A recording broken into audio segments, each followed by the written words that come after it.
Hey guys, it's Alan Corey. Welcome to the House of AC. Today we're going to talk about FIRE.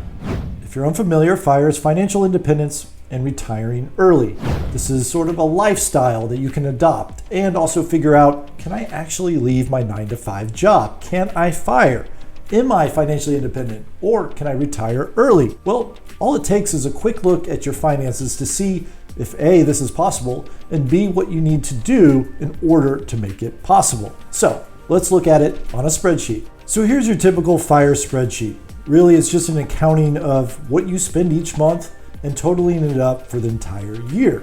Here, my fictional budget for someone spends roughly $100 on a phone a month. Maybe they've got a couple car payments, $1,000 in rent, some student loans. They spend about $150 a month in vacation, and it just totals up to about $4,000 a month, which means times 12 is $48,000 a year. Now this is step one on figuring out where you are on your path to FIRE. For step two, you take your annual expenses and you multiply it by 25 to get your FIRE number.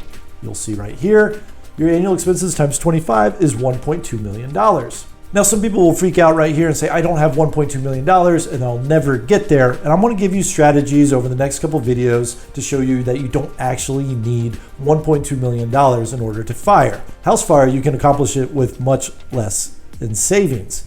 However, for now, typical FIRE is 25 times your annual expenses. Now, there's strategies to get this number down, such as, well, in retirement, maybe my kids will be off in school and my grocery bill will actually be down to $200 a month. Or in 5 years, my car is going to be paid off, and that'll also get my number down. So then you'll see here, now we're closer to $1 million. Still a lot of money, but it's not as much as $1.2 million.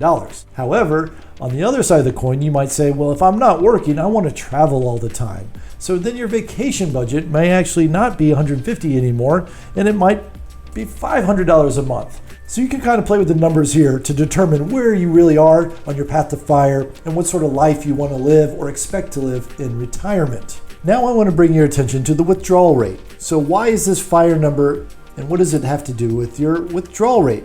Well, the FIRE number, like I said, is 25 times your annual expenses, and this is calculated from a Trinity University study, which they called the Trinity study, which basically tried to figure out what you would need to withdraw from your savings if you had the worst timing possible.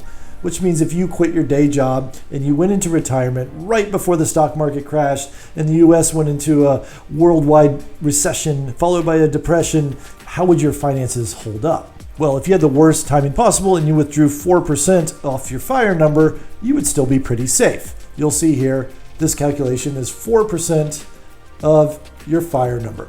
So you probably won't have the worst timing possible, but this 4% withdrawal rate will be the lowest safety net that you'll need in order to determine if you're in a place to be financially free and to retire early.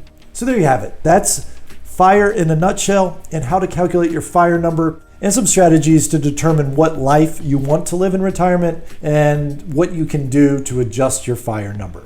So that's the basics. That's all we're going to cover for now. I'm going to have additional videos to teach you different variations of FIRE. There's lean FIRE, fat FIRE, barista FIRE, coast FIRE, and my personal favorite, house FIRE. And all these different strategies can get you to FIRE in different ways. So stay tuned, and thanks for watching the House of AC.